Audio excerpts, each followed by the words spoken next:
Assalamualaikum warahmatullahi wabarakatuh. Salam sehat untuk anak-anak ibu semuanya. Bertemu lagi dengan Ibu Neni Selviani. Kita akan belajar IPA. Untuk pertemuan kali ini kita membahas alat ukur besaran pokok jam. Nah, untuk alat ukur panjang yang pertama ibu bahas adalah mistar. Nah, sudah tahu apa mistar? Ini nih ada gambarnya ya. Mistar ini adalah alat ukur panjang yang sering kalian lihat, atau kata lainnya adalah penggaris atau roll ya, yang sering kalian bawa ke sekolah. Nah, biasanya bisa kita buat untuk mengukur panjang buku, bisa kita mengukur panjang pulpen kita. Nah, itulah kegunaan dari mistar tadi. Tapi pada mistar ini memiliki skala terkecil, yaitu 0,1 cm atau 1 mm. Nah, sekarang kita masuk yang kedua. Yang kedua adalah jangka sorong. Ya, jangka sorong ini adalah pengukuran ya, alat ukur yang lebih teliti dibandingkan dengan jangka sorong. Kalau kita pengukuran menggunakan penggaris kan dia terbatas, hanya skala 1 mm. Nah, sedangkan untuk jangka sorong ini skala ketelitiannya 0,1 mm. Nah, adapun kelebihan dari menggunakan jangka sorong, yang pertama dapat dengan mudah mengukur benda dengan diameter yang berbentuk lingkaran. Nah, yang kedua bisa mengukur kedalaman suatu benda. Diameter dalam dapat diukur menggunakan rahang atas, sedangkan diameter luar dapat diukur dengan menggunakan rahang bawah. Diameter dalam juga dapat kita ukur dengan kedalaman pada jangka sorong ya, pada ujung jangka sorong itu. Nah, itu adalah fungsi dari jangka sorong. Nah, kemudian anak-anak, bagaimana cara kita untuk melihat atau mengukur, membaca menggunakan jangka sorong? Oke, perhatikan ibu akan mengajari bagaimana cara menghitung atau membaca menggunakan jangka sorong. Oke, perhatikan. Nah, sebelum kita menghitung atau membaca menggunakan jangka sorong, maka langkah awal kalian harus tahu dulu mana skala utama dan mana skala nonius. Nah, yang ini, yang di atas ini ya, yang di atas ini adalah skala utamanya. Ya, yang di atas ini adalah skala utama atau kita singkat dengan SU ya. Sedangkan yang di bawah ini adalah skala noniusnya. Skala nonius atau kita singkat dengan SS, skala nonius. Kalau dan mana skala nonius ya? Kita perhatikan dulu skala utamanya.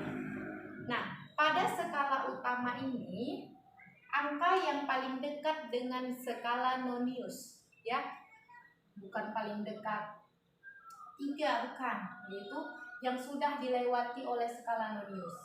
Angka berapa yang sudah dilewati skala nonius? Adalah angka 2.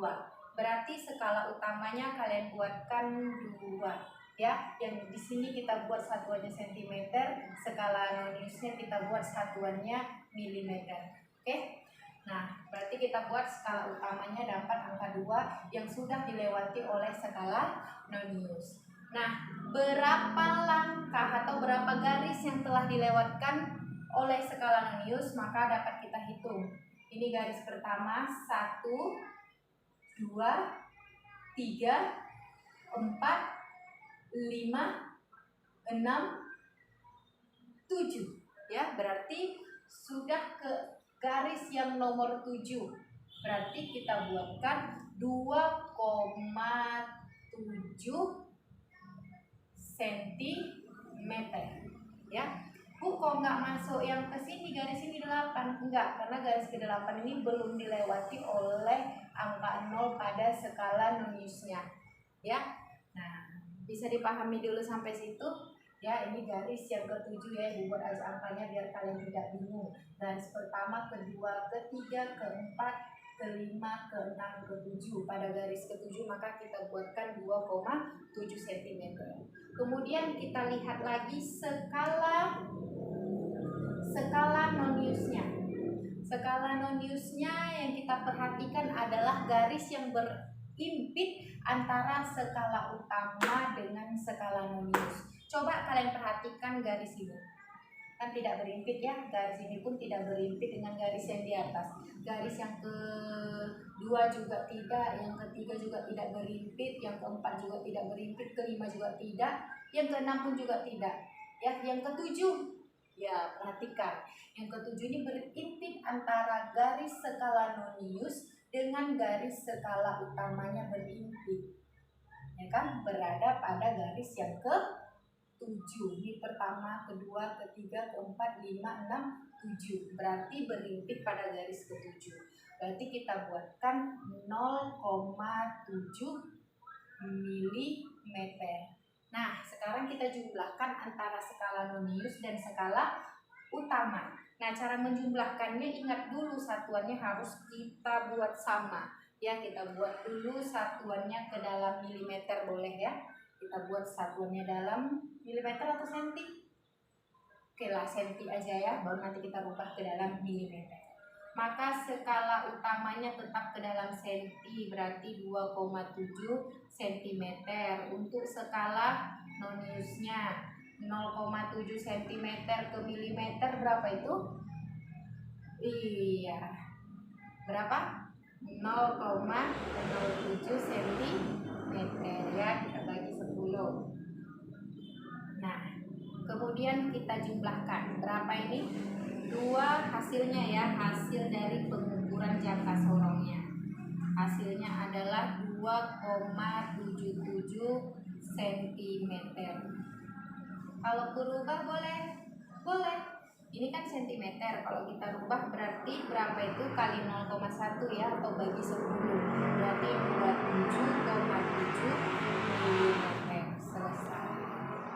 Oke, Ibu buat contoh. Oke, sekarang kita perhatikan lagi untuk soal nomor 2-nya. Nah, untuk soal nomor 2 perhatikan yang mana skala utama? Iya, yang ini adalah yang di atas ya. Yang di atas ini adalah skala utama atau kita singkat dengan SU. Sedangkan yang di bawah ini adalah skala nonius atau kita singkat dengan SM. Nah, untuk menghitungnya, langkah pertama kita perhatikan dulu mana skala utamanya. Oke, skala utama yang telah, garis yang telah dilalui oleh skala nonius, angka terdekatnya berapa? Iya, angka terdekatnya adalah angka 6. Oke, setelah itu perhatikan garis yang telah dilewati oleh angka nonius setelah angka 6. Ya, ini garis pertama, kedua, ketiga, keempat, kelima. Pada garis keberapa yang telah dilewati? Pertama telah dilewati. Garis kedua telah dilewati oleh skala nonius? Belum. Kenapa? Karena angka nolnya berhenti di sini. Berarti hanya garis pertama yang dilewati ya. Maka kita buatkan 6,1 cm. Kemudian perhatikan lagi skala noniusnya. Skala noniusnya yang kita perhatikan adalah yang berimpit antara skala utama dengan skala nonius. Yang berimpit dengan antara ini dan ini. Oke, kita perhatikan garis pertama berimpit tidak. Garis kedua, ketiga, keempat, kelima, keenam, ketujuh, kedelapan. Kira-kira yang mana? Garis keberapa yang berimpit? Kalau kedua tidak ya. Garis ketiga pun tidak. Garis keempat berimpit antara garis skala utama dengan nonius? Iya, berimpit ya. Berarti pada garis keempat. Berarti skala noniusnya 0,4 mm. Maka kita pindahkan milimeter ini ke dalam sentimeter. Skala utamanya sama dengan 6,1 cm. Sedangkan skala noniusnya, yuk kita bagikan ya. Berarti 0,04 cm. Kemudian jumlahkan berarti 6,14 cm atau 61,4 mm. Ya, gampang bukan? Iya, gampang. Yang terakhir, perhatikan skala utamanya. Yang dilewati oleh skala nonius angka berapa? Kalau 4 belum ya, berarti dilewatinya adalah angka 3. Berarti kita buatkan skala utamanya adalah 3. Perhatikan garis yang telah dilewatinya. Setelah 3 berapa garis yang dilewati? Oh, tidak ada garis yang dilewati setelah angka 3 kan? Nah, berarti 3, kalau nggak ada berarti 0. Berarti 3,0 cm. Perhatikan skala noniusnya. Skala noniusnya yang berimpit, ini tidak. Oh, di sini ya. Di nomor berapa nih? 1, 2, 3. Di nomor 3 yang berimpit garisnya berarti 0,3 mm. Oke, kita pindahkan ya, skala utamanya berarti 3,0 cm. Skala noniusnya kita pindahkan ke cm berarti 0,03 cm. Oke, kita tambahkan berapa ini? 3,03 cm.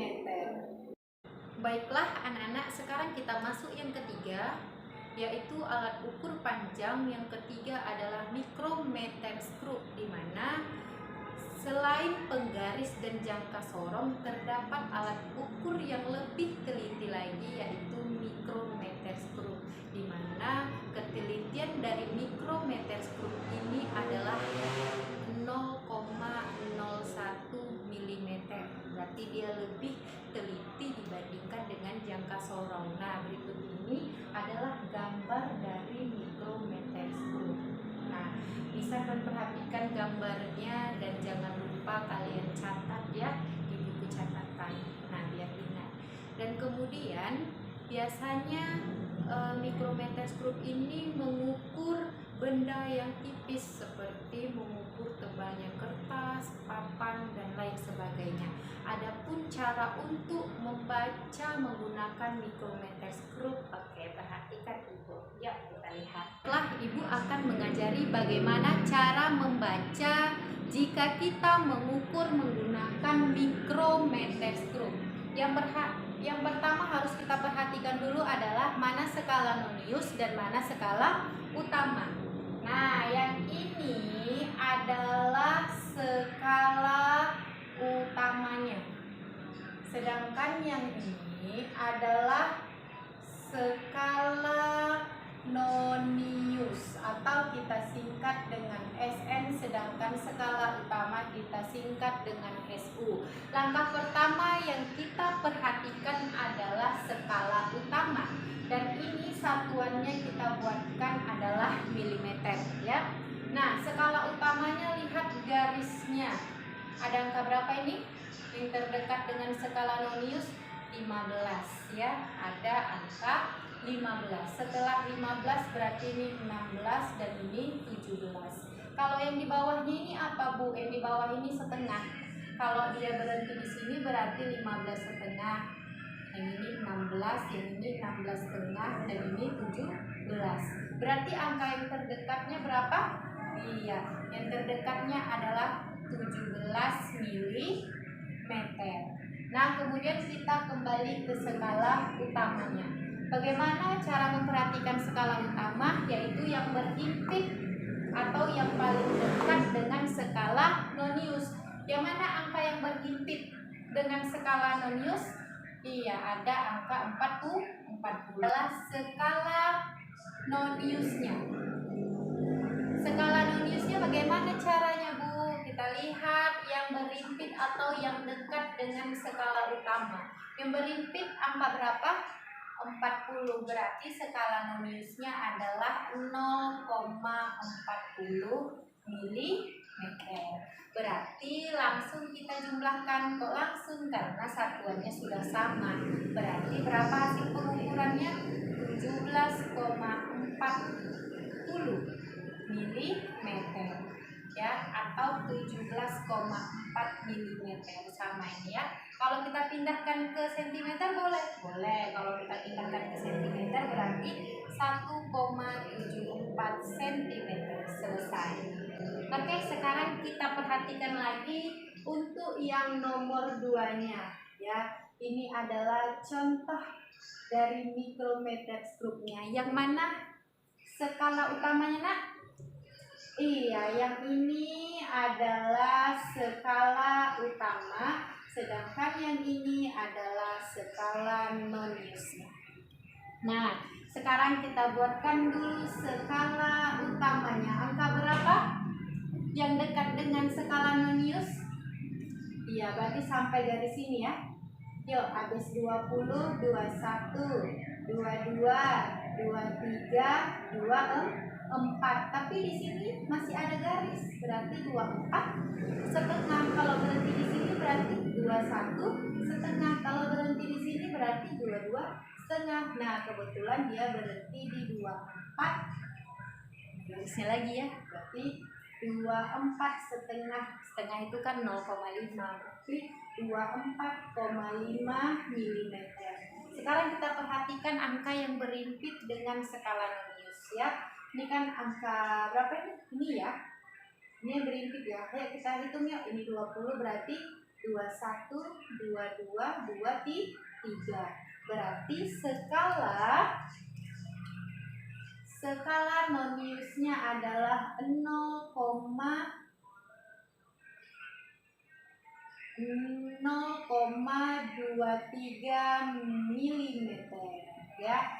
Berarti tinggal kita jumlahkan, hasil pengukurannya adalah 24,73 mm. Selesai. Atau bisa kita pindahkan ke dalam sentimeter, 2,473 cm. Oke, sekarang kita masuk yang kedua, yaitu alat ukur massa. Di mana alat ukur massa ini adalah neraca atau biasa kita sebut sebagai timbangan. Yang pertama ada neraca lengan. Neraca lengan gambarnya seperti ini. Nah, ini bisa kalian perhatikan ya. Nah, cara menggunakannya bisa kita mengubah posisi beban geser pada neraca tersebut. Dan yang kedua ada neraca pasar. Neraca pasar ini neraca yang sering kamu lihat di pasar tentunya ya. Nah, seperti di gambarnya pasti kalian sudah tahu ya. Dan masuk kita yang ketiga ada neraca digital. Nah, seperti ini neraca digital. Neraca digital sama neraca pasar gampang cara menggunakannya ya. Dengan kita letak aja bebannya di dalam piring itu, nanti bisa langsung kita baca. Nah, sekarang kita masuk yang ketiga adalah alat ukur waktu. Nah, alat ukur waktu di mana waktu ini memiliki satuan sekon atau detik, dan alat ukurnya adalah jam, ada stopwatch, dan ada jam pasif. Oke, sekarang kita masuk yang keempat adalah alat ukur suhu. Di mana alat ukur suhu ini adalah termometer ya. Pasti kalian pernah ngeliat langsung ketika sakit ya, ke rumah sakit diukur, diletak di ketek ya.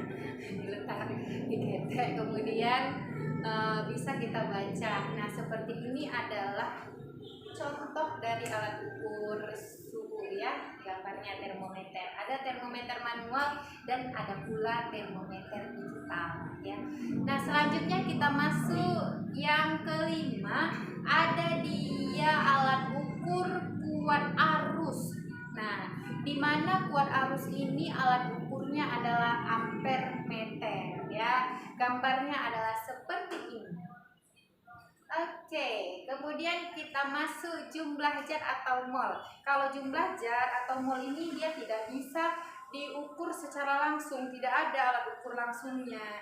Biasanya dia diukur menggunakan rumus ya, mol atau jumlah jar. Dan yang terakhir kita masuk ke intensitas cahaya. Nah, intensitas cahaya ini alat ukurnya adalah luxmeter, seperti ini gambarnya. Oke, selesai pertemuan kita hari ini anak-anak. Sekarang ya, bisa kalian subscribe dulu. Nah, jangan lupa diulang-ulang ya. Oke. Terima kasih. Assalamualaikum warahmatullahi wabarakatuh.